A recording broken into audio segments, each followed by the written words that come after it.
Have you ever found yourself sitting down to read a book, only to reach for your phone moments later? You tell yourself it's just for a second, you just want to check one notification. But then, 1 second turns into 30 minutes. Suddenly, you're scrolling through a feed of funny videos, celebrity news, and endless updates.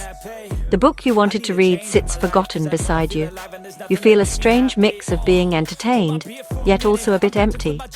This isn't a failure of your willpower. It's not a sign that you're lazy. It's a sign that your brain is caught in a powerful invisible loop. A loop driven by a tiny molecule with a huge job, dopamine. This experience is universal. We all struggle with distraction in today's world. Our attention feels like it's being pulled in a million different directions at once. The culprit is often something we carry with us everywhere we go.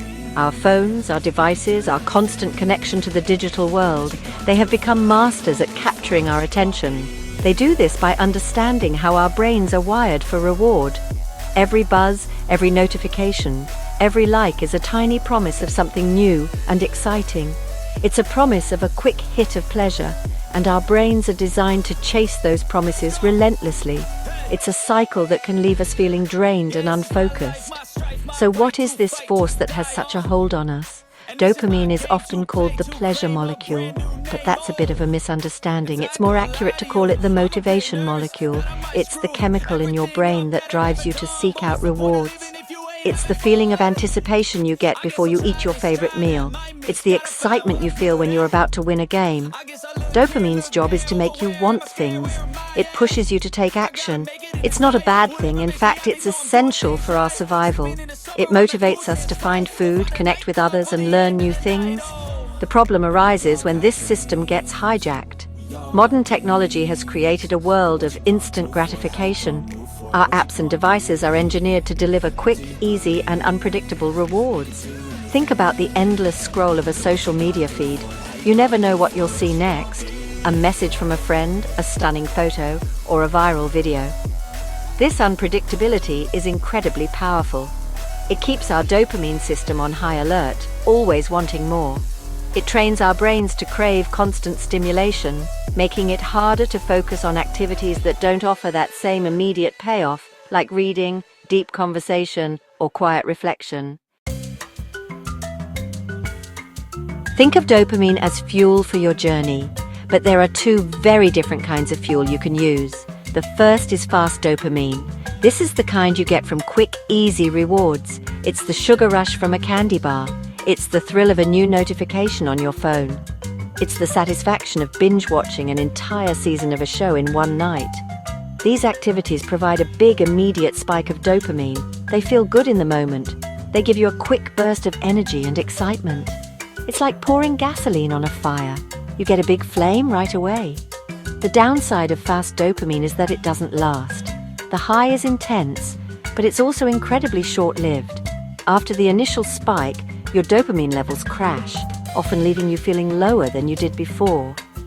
This is the feeling of emptiness after scrolling for an hour. It's the energy slump after a sugary snack. To feel good again, you need another hit. This creates a cycle of craving and crashing. You become dependent on these quick fixes for your happiness, and your baseline level of contentment slowly drops over time.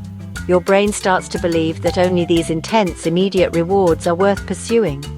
Then there is slow dopamine. This is a different kind of fuel altogether. It's the steady, lasting satisfaction you get from activities that require effort and patience. It's the sense of accomplishment after finishing a challenging workout. It's the deep connection you feel after a meaningful conversation with a friend. It's the quiet joy of watching a sunset or spending time in nature. These activities don't provide a huge, immediate spike. Instead, they release dopamine more slowly and steadily. They build a foundation of well-being that is more resilient and sustainable. It's like a slow-burning log in the fireplace, providing consistent warmth for hours. Choosing slow dopamine is about investing in your long-term happiness. It's about trading the fleeting thrill of instant gratification for a deeper, more enduring sense of joy and purpose. When we engage in activities like learning a new skill, creating art, meditating, or helping others, we are nourishing our brains in a profound way. These actions build our focus, our resilience, and our self-esteem. They don't just make us feel good for a moment, they fundamentally change our relationship with ourselves and the world around us. They teach our brains that fulfillment can come from within, not just from external stimulation. So how do we break free from the cycle of fast dopamine and start cultivating more slow, sustainable joy? The answer isn't to get rid of your phone or to renounce all modern comforts. It's about being intentional. It's about building small, simple habits into your daily life that protect your attention and reset your brain's reward system. One of the most powerful things you can do is to create a morning routine that doesn't involve your phone. What if the first thing you did each day was for you, not for your device? Instead of reaching for your phone, try stretching for 5 minutes. Meditate. Write down 3 things you're grateful for. This simple act of starting your day with intention sets the tone for everything that follows. It tells your brain that your focus and your peace are the priority. Another powerful habit is to set clear boundaries with your technology. You can create no-phone zones in your home, like the dinner table or the bedroom. You can schedule specific times to check your email and social media, rather than letting them interrupt you all day long. I like to use the phone in a drawer technique. When I need to focus on work or be present with my family, I physically put my phone in a drawer. Out of sight, out of mind. These small barriers create the space your mind needs to think deeply and connect genuinely. Beyond limiting the bad, we must also actively cultivate the good. We need to intentionally schedule moments of slow dopamine into our day. This doesn't have to be complicated. It can be as simple as taking a 10-minute walk without your headphones, just noticing the sights and sounds around you. It could be reading one chapter of a book, listening to a piece of music without doing anything else, or calling a friend just to hear their voice. These are small acts of mindfulness. They are moments where we choose to be fully present in our own lives, rather than being distracted by a digital world. Finally, one of the most powerful habits for boosting joy is gratitude. When we take a moment to notice and appreciate the good things in our lives, no matter how small, we are actively shifting our brain's focus. Gratitude rewires us to look for the positive. You can keep a gratitude journal by your bed and write down one small thing that brought you joy that day. It could be the taste of your morning coffee, a kind word from a stranger, or the feeling of the sun on your skin. This practice trains your brain to find happiness in the present moment, building a deep and lasting sense of contentment that no notification can ever provide. For many, these habits of reclaiming focus and finding deeper joy are not just psychological, they are profoundly spiritual. Practices like prayer, meditation, and quiet reflection are ancient technologies for training the mind. They are time-tested methods for disconnecting from the chaotic noise of the world and connecting with something deeper, a sense of peace, purpose, and presence. When you sit in silence, even for just a few minutes, you are doing more than just resting your mind.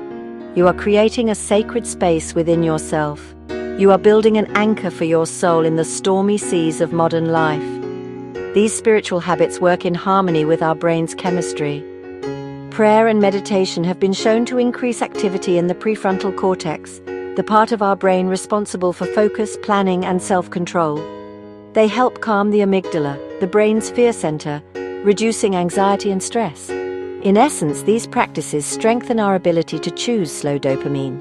They help us find fulfillment not in the next notification or the next purchase, but in a connection to our inner selves, to others, and to a higher purpose.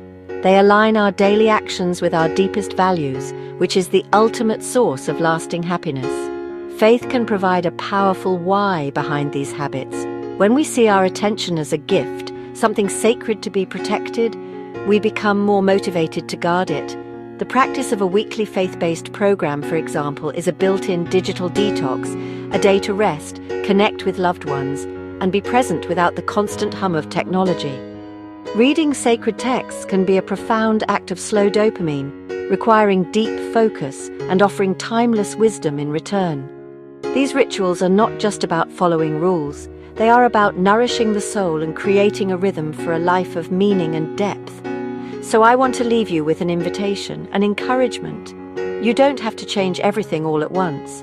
The journey to reclaiming your focus and joy begins with a single step. Just choose one thing, one small habit you can try today. Maybe it's putting your phone away during dinner. Maybe it's taking 5 deep breaths before you check your email in the morning. Maybe it's writing down one thing you're grateful for before you go to sleep. Pick one and commit to it. See how it feels. Notice the small shifts it creates in your day and in your mind. This is how real change happens, not through grand gestures, but through small, consistent acts of intention. Your focus, your peace, and your joy are worth it. If you found this helpful, don't forget to like, share, and subscribe to Mind Matters Y6T for more insights on living with intention and focus.